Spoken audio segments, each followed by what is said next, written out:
Bismillahirrahmanirrahim. Assalamualaikum warahmatullahi wabarakatuh. Hai, apa kabarnya Anda semua? Kelas 6 yang soleh dan soleha. Semoga hari ini dalam keadaan sehat ya. Begitu juga dengan ayah bundanya. Semoga semuanya dalam keadaan sehat juga. Ya, Alhamdulillah hari ini kita bertemu kembali pada pembelajaran online setelah mengikuti PTS. Ibu berharap semoga tetap semangat.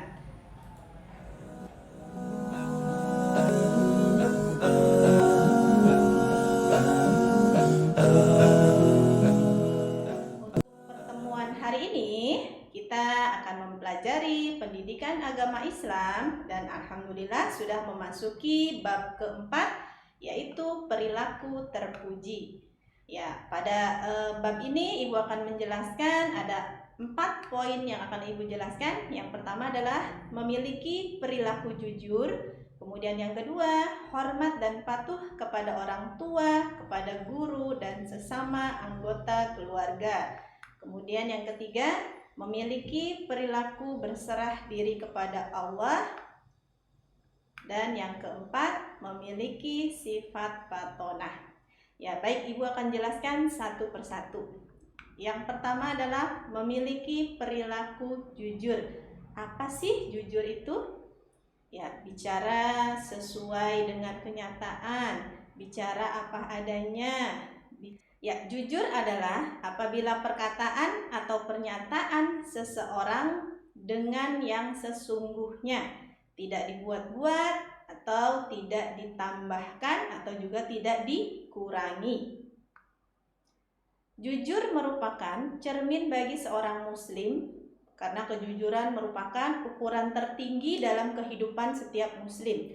Seorang muslim yang jujur akan banyak teman, disukai oleh semua orang, baik orang tua, guru, dan teman-temannya, karena jujur adalah sikap yang mulia. Jadi kalau kalian ingin disukai teman, banyak teman, disayangi orang tua, guru, maka berusahalah selalu berperilaku jujur. Ya. Selanjutnya, membiasakan perilaku jujur. Kapan sih perilaku jujur harus dibiasakan? Perilaku jujur harus dibiasakan sejak kecil ya. Ya, seketika seseorang sudah mulai bisa berbicara, harus sudah melakukan atau membiasakan perilaku jujur. Di sini sesuai dengan firman Allah dalam surat Al-Ahzab, yaitu surat yang ke-33, dijelaskan pada ayat 70 dan ayat 71.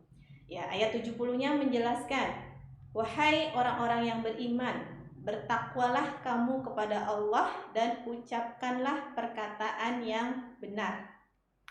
Di ayat 71-nya, "Niscaya Allah akan memperbaiki amalan-amalanmu dan mengampuni dosa-dosamu. Dan barang siapa menaati Allah dan Rasul-Nya, maka sungguh dia menang dengan kemenangan yang agung."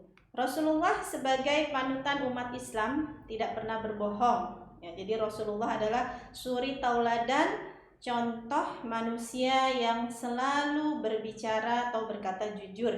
Karena kejujurannya yang selalu dilakukan oleh Rasulullah, maka beliau mendapatkan gelar Al-Amin, yang artinya orang yang dapat dipercaya. Nah, gelar tersebut didapat Rasulullah sebelum diangkat menjadi Rasul. Ya, untuk selanjutnya Ibu akan jelaskan manfaat berperilaku jujur. Ya, ada beberapa manfaat yang akan kita dapatkan jika kita selalu berperilaku jujur. Yang pertama adalah dicintai Allah, ya, karena perilaku jujur merupakan perintah Allah, maka Allah sangat menyukai, sangat mencintai hamba-hambanya yang selalu menaati perintahnya. Kemudian yang kedua, mendapatkan kepercayaan orang lain. Jadi ketika manusia selalu bicara apa adanya, selalu berbicara jujur, maka selalu dipercaya oleh orang lain. Kemudian yang ketiga, disayangi oleh semua orang. Tadi ya, seperti yang Ibu sudah jelaskan, Jika kita ingin disayangi oleh banyak orang, maka berusahalah berperilaku jujur. Kemudian yang keempat, mudah mendapatkan pekerjaan. Nah, maksudnya apa ini? Nah, maksudnya adalah seorang pemimpin atau bos-bos suatu perusahaan biasanya ketika menerima suatu karyawan ya, itu pasti salah satu syarat yang dimintanya adalah kejujuran. Maka dengan berperilaku jujur, manfaatnya adalah mudah mendapatkan pekerjaan. Kemudian selanjutnya, mengantarkan kepada kebaikan. Nah, sesuai dengan sabda Rasulullah, sesungguhnya kejujuran atau kebenaran mengantarkan kepada kebaikan, dan sesungguhnya kebaikan mengantarkan kepada surga. Sesungguhnya kebohongan atau kedustaan mengantarkan kepada kefasikan atau kemaksiatan, dan sesungguhnya kefasikan atau kemaksiatan mengantarkan kepada neraka. Nah, jadi bisa disimpulkan orang yang berbohong berarti termasuk orang yang akan mendapatkan balasannya neraka. Sesungguhnya seseorang yang benar-benar bersikap jujur atau benar akan dicatat di sisi Allah sebagai orang yang jujur atau benar. Sesungguhnya seseorang yang benar-benar berbohong di sisi Allah akan dicatat sebagai pembohong. Ya, nauzubillah ya, jangan sampai kita termasuk hamba-hamba yang dicatat oleh Allah sebagai pembohong. Ya, baik, dilanjut. Hormat dan patuh kepada orang tua, kepada guru, dan sesama anggota keluarga. Nah, ini ada beberapa yang harus kita lakukan. Yang pertama adalah hormat dan patuh kepada orang tua. Sesuai dengan sabda Rasulullah dijelaskan dari Abu Hurairah, dia berkata, seorang laki-laki datang kepada Rasulullah Sallallahu Alaihi Wasallam sambil berkata, wahai Rasulullah, siapakah yang paling berhak aku berbakti kepadanya? Beliau menjawab, ibumu. Dia bertanya lagi, kemudian siapa? Beliau menjawab, ibumu. Dia bertanya lagi, kemudian siapa? Beliau menjawab, ibumu. Dia bertanya lagi, siapa? Beliau menjawab, kemudian ayahmu. Nah, dari hadis Rasulullah di sini sabda Rasulullah sudah jelas bahwa patuh hormat kepada orang tua itu adalah wajib. Yang paling utama adalah terhadap ibu. Nah, berdasarkan sabda di sini dijelaskan ibu lebih diutamakan karena sampai 3 kali ya, diulang-ulang. Setelah itu baru kemudian ayah. Yaitu maksud dari sabda Rasulullah. Yang kedua, hormat dan patuh kepada guru. Nah, peran guru di sekolah sangat penting untuk membantu mengembangkan pengetahuan. Berkat pendidikan, bapak dan ibu guru, generasi muda bisa menjadi seorang yang berguna dan meneruskan masa depan bangsa seperti presiden, anggota dewan, menteri, dan orang hebat. Jadi guru sangat penting juga perannya karena bisa dikatakan orang yang paling berjasa, yang bisa memberikan pengetahuan dari yang tadinya kita tidak tahu menjadi tahu, yang tadinya tidak bisa menjadi bisa. Nah, itulah peran guru. Jadi guru bisa dikatakan juga adalah sebagai orang tua di sekolah. Ya, yang ketiga adalah perintah hormat dan patuh kepada orang tua dan guru. Ya. Orang tua dan guru adalah orang-orang yang luar biasa yang telah mengorbankan jiwa, raga, dan waktunya untuk membesarkan, mengasuh, dan mendidik. Ya, jadi sama ya pentingnya antara orang tua dan guru. Nah, tadi yang sudah Ibu jelaskan, guru pun termasuk orang tua di sekolah. Jadi sama penting perannya. Ya, lanjut. Di sini Allah Subhanahu wa taala berfirman dalam surat Al-Isra ayat 24, yaitu surat Al-Isra itu adalah surat yang ke-17 yang artinya, dan rendahkanlah dirimu terhadap keduanya dengan penuh kasih sayang, dan ucapkanlah, wahai Tuhanku, sayangilah keduanya sebagaimana mereka berdua telah mendidik aku pada waktu kecil. Ya, jadi kita harus terus sering-sering mendoakan orang tua dan guru. Ya, baik, Ibu lanjut.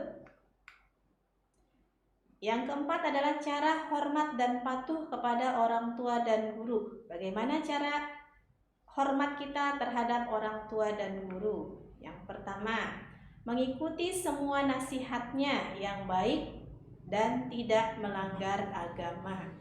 Jadi selama nasihat orang tua kita, kemudian guru kita masih nasihat yang tidak melanggar agama, artinya nasihat yang baik itu harus diikuti. Tapi sebaliknya, jika nasihatnya tidak baik, apalagi melanggar agama, itu tidak, atau kita boleh tidak mengikutinya.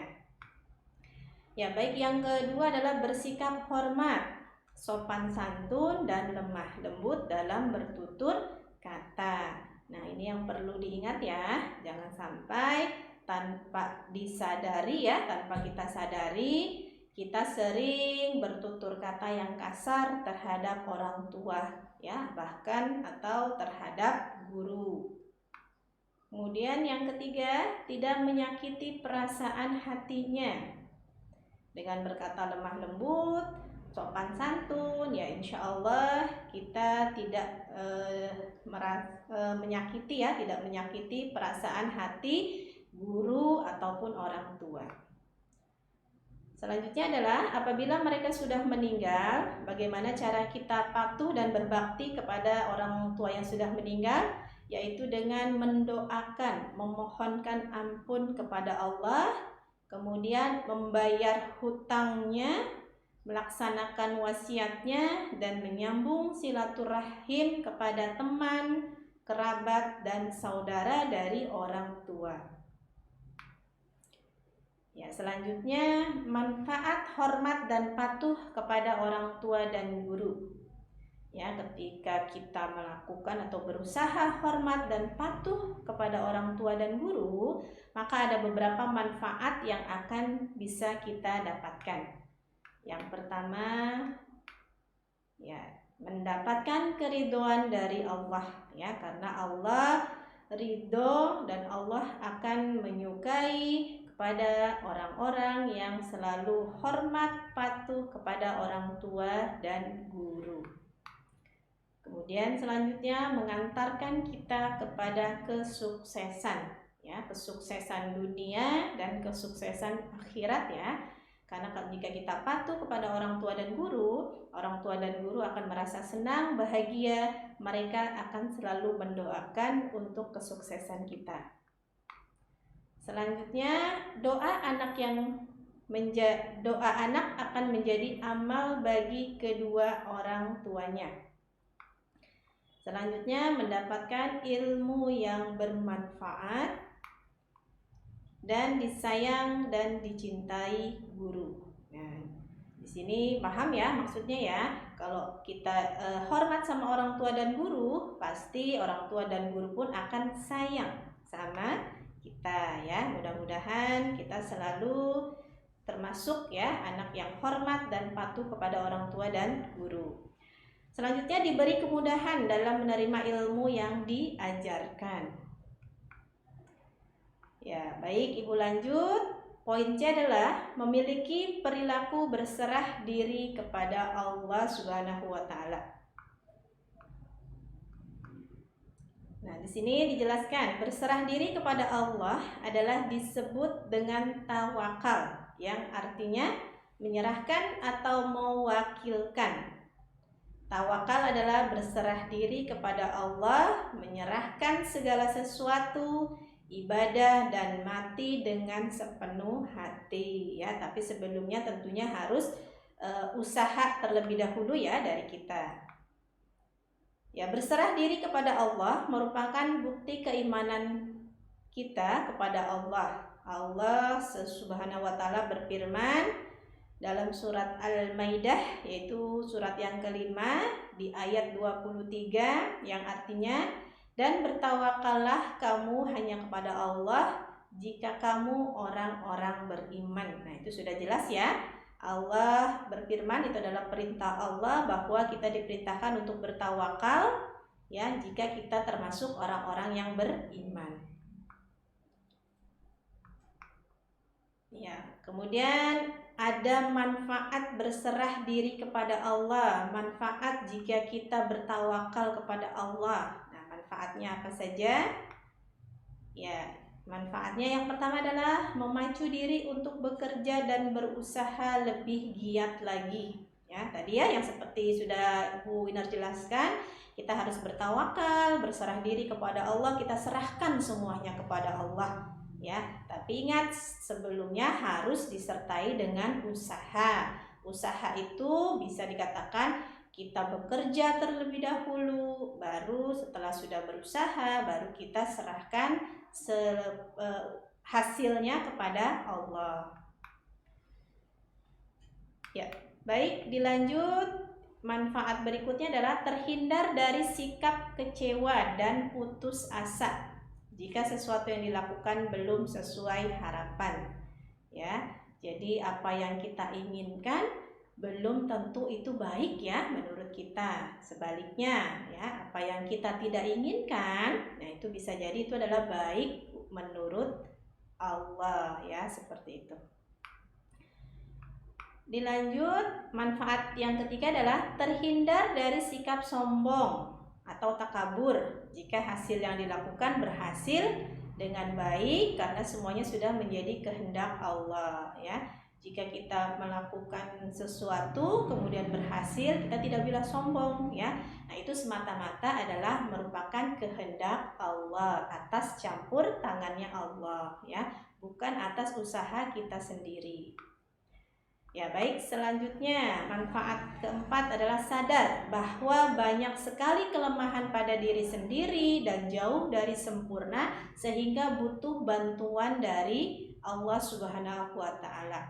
Nah, manusia dikatakan manusia yang lemah ya, sangat jauh ya dari kesempurnaan, banyak kekurangan, maka kita harus menyadari bahwa kelemahan diri kita sendiri, nah itu semata-mata adalah kelemahan ya, kekurangan diri kita. Maka kita sangat perlu sekali bantuan dari Allah. Yang kelima adalah manfaatnya membuat hidup lebih tenang ya. Jadi adanya perasaan nyaman dan damai ya ketika kita menyerahkan seluruhnya kepada Allah Subhanahu wa Ta'ala. Yang selanjutnya memiliki sifat fatonah. Ya, apa sih fatonah itu? Ya, fatonah adalah salah satu sifat wajib bagi Rasul yang artinya cerdas. Nah, di sini lawan kata fatonah adalah berarti merupakan sifat mustahil bagi Allah ya, yaitu baladoh yang artinya bodoh. Nah, kita diharapkan memiliki kecerdasan berpikir, cerdas intelektual dan emosional ya. Intelektual dan berpikir itu artinya cerdas ketika atau paham ya ketika kita dalam memecahkan soal-soal atau masalah-masalah. Emosional di sini artinya kita dapat atau mampu mengendalikan hawa nafsu ya ketika menghadapi suatu masalah. Manfaat dari sifat fatonah. Nah, di sini ada beberapa manfaat. Yang pertama, arif dan bijaksana dalam menghadapi masalah dan bersikap kepada orang lain. Kemudian yang keduanya, berpengetahuan dan berwawasan luas ya. Fatonah tadi cerdas, maka orang yang cerdas bisa dikatakan adalah orang yang berpengetahuan luas. Kemudian selanjutnya, hidup disiplin dan menghargai waktu. Ya, Dilanjut, mampu membedakan hal-hal yang baik dan buruk atau yang hak dan yang batil. Ya, alhamdulillah itu materi kita hari ini. Ya, terima kasih Ibu ucapkan atas partisipasinya. Semoga apa yang Ibu sampaikan bisa dipahami dan bisa diambil kebaikannya sehingga bisa diterapkan dalam kehidupan sehari-hari. Ya, baik, untuk penugasan hari ini ya silahkan kalian mengerjakan latihan di halaman 64 ya dan 65. Silakan dikerjakan bagian A-nya ya. Ya, Ibu ucapkan jazakumullah khairan khasiron atas semuanya ya yang telah mengikuti kegiatan pembelajaran hari ini. Ya, Ibu doakan semoga bisa dipahami dan bisa diambil manfaatnya. Ya, terima kasih Ibu ucapkan untuk hari ini. Sampai ketemu lagi di minggu depan ya. Ya, wassalamualaikum warahmatullahi wabarakatuh.